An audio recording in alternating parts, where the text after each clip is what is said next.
Shalom, selamat malam, sidang jemaat yang terkasih di dalam Yesus Kristus.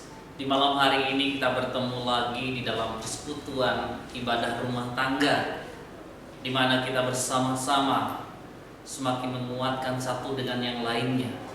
Terlebih lagi, kita akan semakin dikuatkan di dalam iman percaya kita melalui firman yang akan kita dengar bersama-sama. Sebelum kita mendengar akan firman Tuhan, mari kita satukan hati, kita memohon tuntunan Tuhan, sehingga kita dimampukan untuk mengerti akan firman-Nya. Mari kita berdoa. Terpujilah Engkau, Allah Bapa, di dalam nama Tuhan Yesus Kristus. Engkau menyertai kami. Dari pagi kami melaksanakan segala aktivitas kami, sehingga kami boleh dapat menyelesaikan itu dengan baik dan dengan penuh sukacita. Dan di malam hari ini Engkau juga memperkenankan kami untuk kembali bersekutu, memuji, membesarkan nama-Mu di dalam ibadah rumah tangga malam hari ini. Kiranya Engkau menyertai kami ya Tuhan. Engkau memampukan kami untuk memuji, memuliakan nama-Mu. Terlebih lagi Engkau memampukan kami ya Tuhan untuk membaca, merenungkan kebenaran firman-Mu ini. Dan terlebih lagi kami boleh menjadi pelaku-pelaku firman-Mu itu dalam setiap kehidupan kami. Berkati hamba-Mu ini yang akan menyatakan kebenaran firman-Mu. Engkau sendiri yang mengurapi hamba-Mu dengan kuasa Roh Kudus. Hamba-Mu dimampukan untuk menaburkan kebenaran firman-Mu malam hari ini. Berfirmanlah ya Tuhan, kami telah siap mendengar. Dalam nama Tuhan Yesus Kristus kami berdoa. Amin.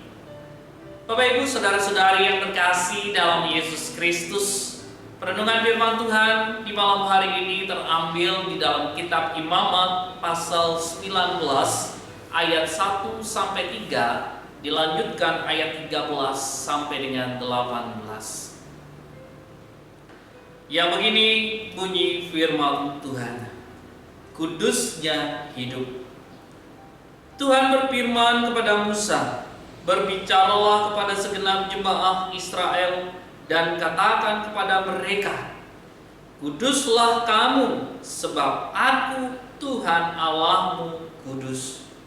Setiap orang di antara kamu haruslah menyegani ibunya dan ayahnya dan memelihara hari-hari Sabatku. Akulah Tuhan Allahmu. Lanjut ayat 13 sampai dengan 18. Janganlah engkau memerah sesamamu manusia, dan janganlah engkau merampas. Janganlah kau tahan upah seorang pekerja harian sampai besok harinya. Janganlah kau kutuki orang tuli, dan di depan orang buta janganlah kau taruh batu sandungan. Tetapi engkau harus takut akan Allahmu. Akulah Tuhan. Janganlah kamu berbuat curang dalam peradilan. Janganlah engkau membela orang kecil dengan tidak sewajarnya. Dan janganlah engkau terpengaruh oleh orang-orang besar. Tetapi engkau harus mengadili orang sesamamu dengan kebenaran. Janganlah engkau pergi kian kemari menyebarkan fitnah di antara orang-orang sebangsamu. Janganlah engkau mengancam hidup sesama manusia. Akulah Tuhan. Janganlah engkau membenci saudaramu di dalam hatimu, tetapi engkau harus berterus terang menegur orang sesamamu. Dan janganlah engkau mendatangkan dosa kepada dirimu karena dia. Janganlah engkau menuntut balas, dan janganlah engkau menaruh dendam terhadap orang-orang sebangsamu, melainkan kasihilah sesamamu manusia seperti dirimu sendiri. Akulah Tuhan. Demikianlah pembacaan firman Tuhan. Terpujilah Tuhan di dalam setiap kehidupan kita. Shalom, selamat malam jemaat Surya Buana yang dikasihi Tuhan. Tema perenungan firman Tuhan di malam hari ini adalah hidup kudus di hadapan Tuhan. Bapak Ibu yang terkasih di dalam Yesus Kristus, apa yang terlintas di benak Bapak Ibu saudara-saudari ketika mendengar tentang kata kudus? Mungkin kita akan berpikiran, wah, kudus berarti orang-orang yang hanya kerjaannya berdoa dan membaca Alkitab di dalam setiap kehidupannya. Atau kita berpikir bahwa seorang rohaniawan, seorang pendeta, seorang yang sangat beriman di dalam kehidupannya, yang tidak pernah terlibat dengan urusan bisnis atau dengan urusan politik. Atau mungkin seperti yang saya bayangkan dalam kehidupan saya ketika saya baru masuk teologi. Saya berpikir waktu itu, ketika saya memutuskan untuk masuk sekolah teologi, dalam pikiran atau benak saya bahwa yang saya akan jumpai adalah orang-orang yang begitu akrab dengan Tuhan, di mana mereka sangat-sangat dekat dengan Tuhan, membaca Alkitab, berdoa, dan lain sebagainya. Orang yang hidupnya benar, berjalan sesuai dengan kehendak Tuhan, tidak bercacat dan bercela. Itu dalam bayangan saya ketika saya baru memutuskan untuk ikut di dalamnya, maksudnya memutuskan kuliah teologi. Jadi Bapak Ibu saudara-saudari yang terkasih di dalam Yesus Kristus, tanpa kita sadari, mungkin kita sendiri punya definisi tentang apa yang kita maksud tentang kudus atau hal yang tidak kudus dalam kehidupan kita. Jadi Bapak Ibu saudara-saudari yang terkasih di dalam Yesus Kristus, kalau kita berbicara tentang kudus atau kados dalam bahasa Ibrani-nya, yang artinya terpisah atau tidak bercampur dengan yang lain. Terpisah atau tidak bercampur dengan yang lain. Jadi kita yang dikuduskan oleh Allah, kita yang telah disucikan oleh Allah, kita yang telah diampuni oleh Allah, merupakan orang yang telah terpisah, tidak bercampur dengan yang lain.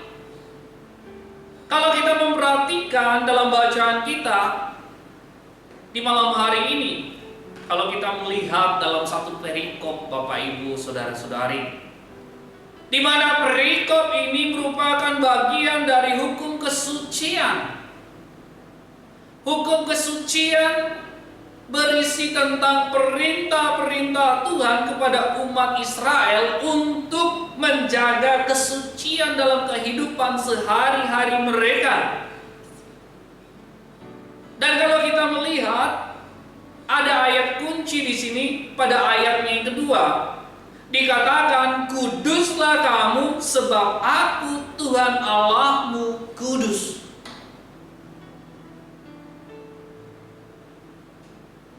Jadi bayangkan Bapak Ibu saudara-saudari, dikatakan kuduslah kamu sebab aku Tuhan Allahmu kudus. Kuduslah kamu dalam bahasa Ibrani bukanlah sebuah kalimat perintah, melainkan sebuah kalimat pernyataan, di mana diakhiri dengan akulah Tuhan Allahmu. Jadi mengingatkan bangsa Israel untuk senantiasa hidup kudus, hidup berkenan di hadapan Tuhan.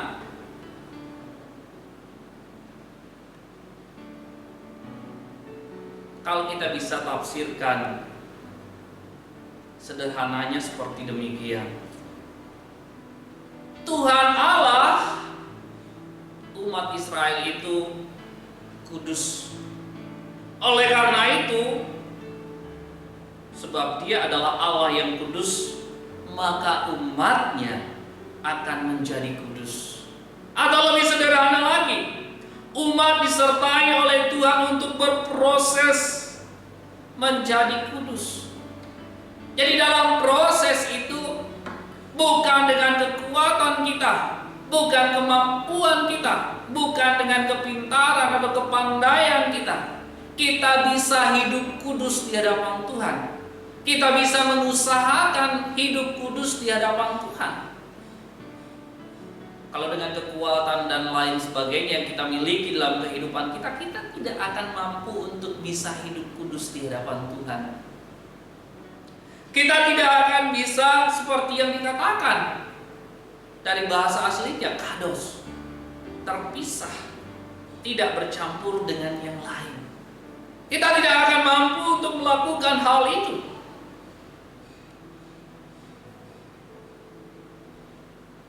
Melainkan dalam proses menjadi kudus ini, anugerah Allah dinyatakan. Penyertaan Tuhan yang senantiasa menyertai kehidupan kita. Apa sih proses hidup kudus dalam kehidupan kita? Rasul Paulus sendiri mengatakan dalam Roma pasal 12 ayat 1 sampai dengan 2, hidup kudus itu adalah pembaharuan budi, akhlak kita. Bagaimana kita bisa memperbaharui itu di dalam kehidupan kita?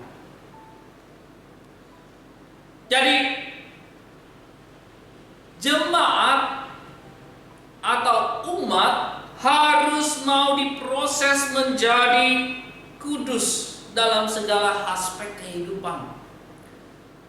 Memang kalau kita berbicara tentang hidup kudus, hidup yang berkenan di hadapan Tuhan itu, pastilah kita mengatakan, ya kita berusaha dan kita mau hidup kudus di hadapan Tuhan. Kami sadar, kami tahu bahwa kami tidak mampu untuk melakukan hal itu dengan keterbatasan-keterbatasan yang kami miliki. Tidak mungkin rasanya kami bisa atau sanggup menjadi hidup kudus di tengah-tengah kehidupan kita. Tidak mampu rasanya kita mencapai hal itu semasa kita hidup di dalam dunia ini. Tapi kita mau berproses untuk bisa hidup kudus di tengah-tengah kehidupan kita, dengan segala aspek kehidupan yang harus kita lihat. Apa saja sih yang harus kita perhatikan supaya kita mampu dan dapat hidup kudus di hadapan Tuhan? Yang pertama adalah kudus dalam relasi dengan Tuhan, hubungan kita dengan Tuhan. Apa yang harus kita lakukan? Apa yang boleh, yang berkenan di hadapan Tuhan? Atau kita harus melakukan hal-hal yang menyenangkan Tuhan di dalam kehidupan kita? Contohnya seperti dalam ayatnya yang ketiga dikatakan, dan memelihara hari-hari Sabatku. Kalau kita perhatikan dalam satu perikop ini, dari ayat yang ketiga sampai ke-8 itu mencerminkan bagaimana kita bisa kudus dalam relasi dengan Tuhan. Jadi kita mau menyenangkan Tuhan dengan cara memelihara hari-hari Sabat Tuhan, melakukan apa yang telah Tuhan teladankan di dalam kehidupan kita. Yang kedua, kudus dalam relasi dengan sesama. Jadi bukan hanya hubungan kita dengan Tuhan, tapi kita juga bisa melihat relasi kita dengan sesama kita. Apa yang harus kita lakukan? Apa yang harus kita perbuat di dalam kehidupan kita? Melakukan kebaikan untuk sesama sesuai dengan karakter Tuhan.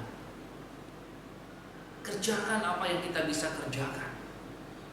Kalau kita memperhatikan di dalam ayat-ayat selanjutnya, khususnya ayat 13 sampai dengan 18, di situ diingatkan bagaimana semestinya kita sebagai orang yang telah terpisah, tidak bercampur dengan orang lain, hidup kudus di hadapan Tuhan.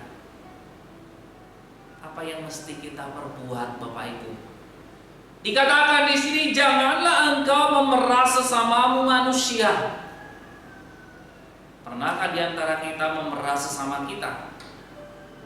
Mengambil untung dari sesama kita?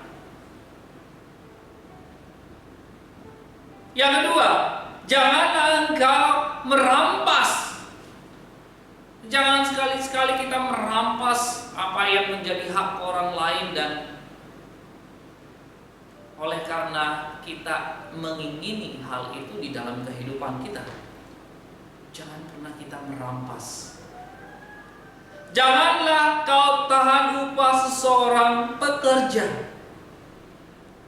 Apa yang menjadi haknya orang, berikanlah itu.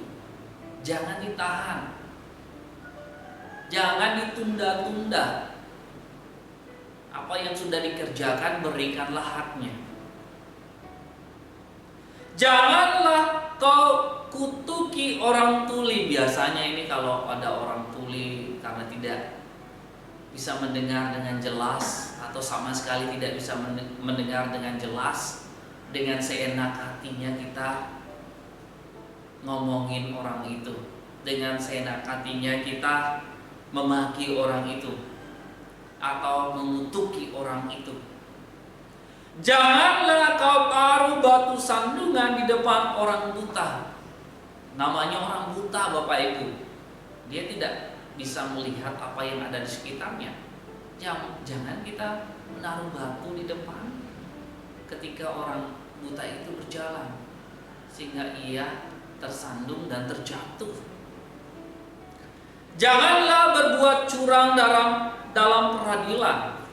Ya, kita semua tahu di dalam situasi kehidupan kita, peradilan ini yang benar bisa salah, yang salah bisa dibenarkan. Ini sudah menjadi rahasia umum di dalam kehidupan kita. Yang sudah nyata benar bisa salah, yang salah bisa benar, oleh karena uang dan lain sebagainya. Tapi janganlah kita melakukan hal itu di tengah-tengah kehidupan kita. Janganlah menyebarkan fitnah.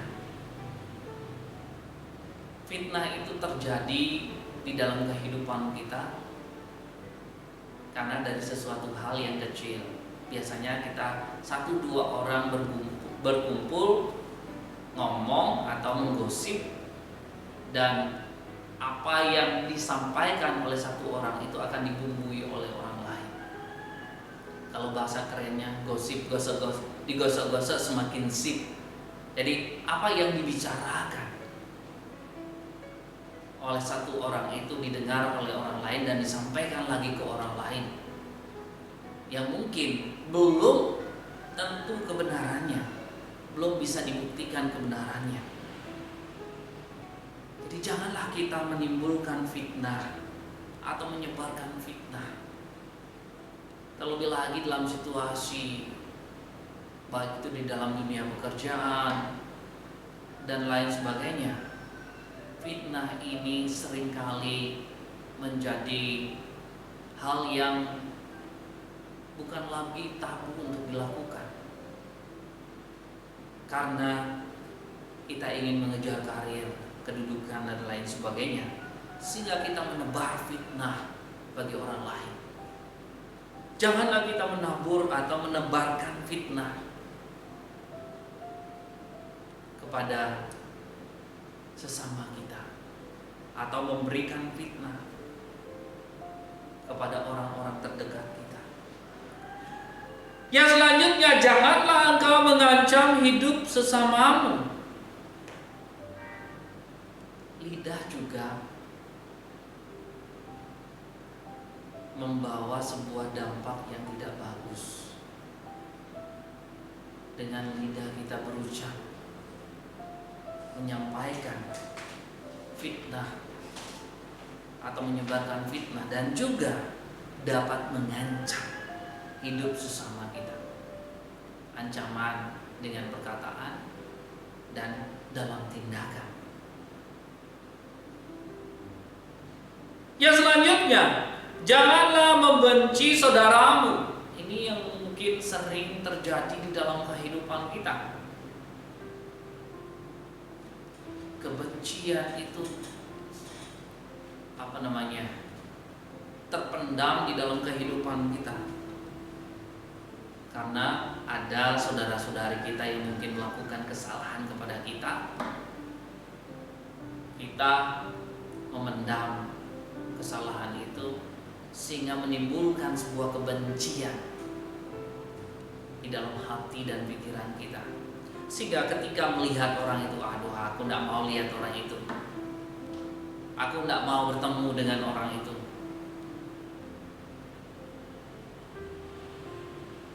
Jadi itulah yang akan terjadi dalam kehidupan kita. Janganlah engkau menuntut balas. Dari kebencian ini akan timbul sebuah pemikiran untuk bagaimana caranya kita akan membalas apa yang telah dilakukan oleh orang itu terhadap kita. Kita akan merancangkan dan merencanakan. Tunggu saja saatnya. Ketika waktunya pas, pasti saya akan melakukan balasan kepadamu. Kita cari timingnya yang pas. Itulah yang biasanya terjadi dalam kehidupan manusia. Dan janganlah menaruh dendam. Jangan kita simpan dendam kita karena orang yang telah melakukan kejahatan atau kesalahan dalam kehidupan kita. Sebab apa? Ketika kita menyimpan dendam dalam hati dan pikiran kita, yang sakit bukan mereka, yang sakit adalah kita sendiri. Kita menyakiti diri kita sendiri. Bahkan dikatakan kita membuat diri kita berdosa karena perbuatan yang dilakukan oleh orang lain kepada kita. Jadi Tuhan tidak inginkan hal-hal itu terjadi di dalam kehidupan kita. Tuhan mau supaya kita bisa hidup untuk menyatakan kebaikan bagi sesama. Itulah relasi hidup kudus dalam kehidupan sesama kita, bersama dengan sesama kita. Hidup kudus bukan hanya kita membaca firman Tuhan, merenungkan firman Tuhan, tahu tentang firman Tuhan, tetapi tidak mengaplikasikannya dalam kehidupan kita. Itu sama saja dengan hal yang sia-sia kita lakukan. Iman kita tidak bertumbuh. Tapi apa yang kita dengar, apa yang kita renungkan, apa yang kita pahami dan mengerti melalui teladan-teladan Tuhan Yesus, seperti yang saya katakan tadi, janganlah engkau memerah sesamamu, janganlah engkau merampas, janganlah engkau tahan upah seseorang bekerja, janganlah engkau kutuki orang yang tuli, janganlah engkau menaruh batu di depan orang buta, janganlah berbuat curang, Janganlah engkau menyebarkan fitnah, mengancam hidup sesama kita, membenci saudara kita, menuntut balas, bahkan menaruh dendam di dalam kehidupan kita. Itu tidak Tuhan inginkan di tengah-tengah kehidupan kita. Tuhan tidak mau itu terjadi di dalam kehidupan kita. Ketika kita mau merencanakan atau berbuat hal itu di dalam kehidupan kita, ingatlah Tuhan sendiri telah mengatakan kepada kita, kuduslah kamu, sebab aku Tuhan Allahmu kudus. Tuhan kita adalah Allah yang kudus, Allah yang tak bercacat dan tak bercela. Dia adalah Allah yang maha besar, maha tinggi, maha kuasa. Dia di atas segalanya. Allah sendiri telah menyatakan segala teladannya dalam kehidupan kita. Allah sendiri mau melihat kita, orang-orang yang telah mengaku percaya kepadanya, yakin dan percaya kepadanya, bertumbuh di dalam kehidupan kita dengan jalan membangun sebuah relasi yang baik dengan Tuhan, dan juga membangun sebuah relasi yang baik dengan sesama, sehingga dalam proses hidup kudus itu kita semakin mampu melewati dan menjalani proses kehidupan kita, sehingga kita boleh berkenan di hadapannya. Yang Tuhan inginkan di tengah-tengah kehidupan kita, supaya kita mampu untuk menyatakan kasih Allah bagi sesama kita, seperti apa yang dikatakan di dalam ayat yang ke-18. Janganlah engkau menuntut balas dan janganlah menaruh dendam terhadap orang-orang sebangsamu, melainkan kasihilah sesamamu manusia seperti dirimu sendiri. Akulah Tuhan. Tuhan mau kasih yang Tuhan nyatakan dalam kehidupan kita, kita aplikasikan di tengah-tengah kehidupan kita setiap hari, dengan jalan mengasihi sesama kita seperti kita mengasihi diri kita. Memang berat. Kita mengasihi diri kita aja belum tentu baik. Kita menjaga merawat diri kita saja belum tentu sempurna. Apalagi dikatakan kita mengasihi orang lain seperti kita mengasihi diri kita. Tidak memandang dan tidak menganggap orang lain lebih rendah dari kita, tapi kita menganggap dan memandang orang lain itu sama dengan kita. Tuhan menciptakan kita segambar dan serupa dengannya. Tuhan menciptakan kita sempurna, tidak bercacat dan bercela. Dan Tuhan melihat kehidupan kita berharga dan bernilai di matanya. Saya yakin, saya percaya, kita mau berproses untuk dapat hidup kudus, hidup berkenan di hadapan Tuhan, di dalam tindakan, di dalam tutur kata, sehingga tidak menimbulkan fitnah, tidak menimbulkan ancaman bagi orang lain, atau di dalam tindakan-tindakan kita tidak membuat orang lain dirugikan, tidak menjinggung orang lain, atau melakukan hal yang tidak berkenan di hadapan Tuhan. Saya yakin, saya percaya, Jemaat Surya Buana, jemaat yang dikasihi Tuhan, dan kasih yang Tuhan telah kita terima dalam kehidupan kita, kita mau nyatakan kepada sesama kita, mengasihi sesama kita seperti kita mengasihi diri kita. Itulah firman Tuhan bagi kita sekalian, berbahagialah untuk kita. Amin. Mari kita bersama-sama akan menaikkan doa syafaat kita. Untuk itu mari kita satukan hati, kita berdoa. Terima kasih buat firman yang begitu indah yang Engkau nyatakan dalam kehidupan kami sebagai orang-orang yang percaya. Kami sadar ya Tuhan, kami tidak mampu untuk senantiasa melakukan segala sesuatu di dalam kehidupan kami, mengikuti teladan-teladan-Mu, karena kami tahu begitu banyak kelemahan-kelemahan yang kami miliki. Tetapi melalui firman Tuhan ini, Engkau menguatkan kami untuk kami bisa hidup kudus, hidup yang berkenan di hadapan-Mu. Melalui tuntunan dan pertolongan-Mu, kami boleh mengalami sebuah proses untuk kami membangun sebuah relasi yang baik dengan-Mu, dan juga membangun sebuah relasi yang baik dengan sesama kami, sehingga kami boleh berkenan di hadapan-Mu, dan kami juga boleh dapat menghargai orang-orang atau sesama kami dimanapun kami boleh berada. Terlebih lagi, biarlah kasih yang Engkau nyatakan bagi kami boleh tebarkan dan taburkan bagi orang-orang sekitar kami, sehingga mereka pun dapat merasakan kasih itu, dan mereka mengalami sukacita yang penuh di dalam kehidupan mereka. Berkati kehidupan keluarga kami masing-masing ya Tuhan.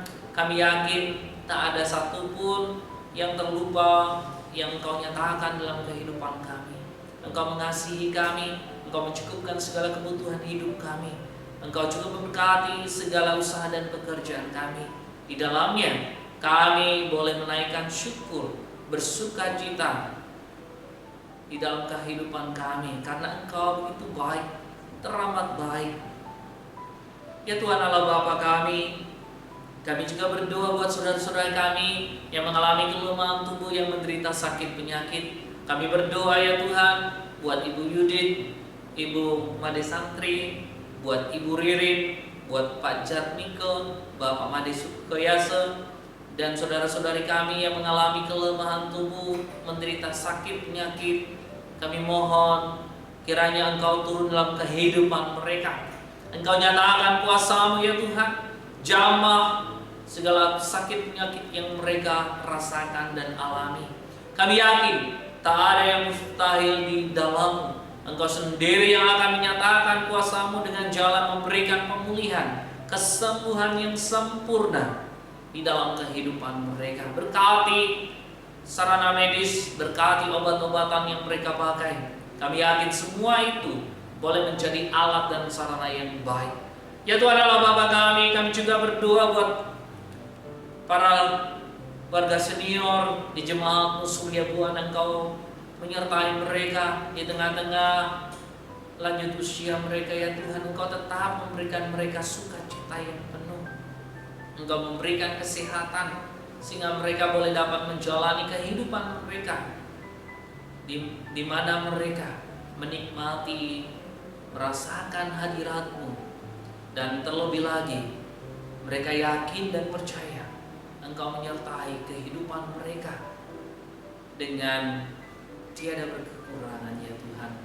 Ya Tuhan Allah Bapa kami juga berdoa buat Gereja Kristen Protestan di Bali. Kiranya Engkau memberkati GKPB, jadikan GKPB sebagai saluran berkat-Mu, membantu orang-orang yang membutuhkan pertolongan ya Tuhan. Dan biarlah GKPB boleh menjadi perpanjangan tangan untuk menyatakan kabar sukacita, sehingga orang-orang yang belum percaya, belum mendengar, akan mendengar dan percaya bahwa Engkau adalah Allah yang berkuasa, Allah Sang Juru Selamat yang menyelamatkan kehidupan mereka. Ya Tuhan Allah Bapa kami juga berdoa buat bangsa dan negara kami di dalam situasi pandemi COVID-19 yang boleh berangsur-angsur kembali membaik ya Tuhan. Engkau berkati segala usaha dan upaya dari pemerintah kami. Engkau berkati vaksin ya Tuhan. Kami yakin itu boleh menjadi alat yang baik guna memutus mata rantai penyebaran COVID-19. Kami yakin bangsa dan negara kami akan berangsur-angsur pulih karena Engkau sendiri yang berkarya di dalamnya. Engkau menyatakan kuasa-Mu memberikan pemulihan dan perekonomian kami serta pariwisata boleh dapat berangsur-angsur membaik, sehingga kami boleh kembali hidup normal, menjalani segala aktivitas kami. Dan kami yakin Engkau sendiri yang akan berkarya di tengah-tengah bangsa dan negara kami. Ya Tuhan Allah Bapa kami, inilah seru dan permohonan yang kami alaskan di dalam nama Tuhan Yesus Kristus. Kami berdoa. Amin.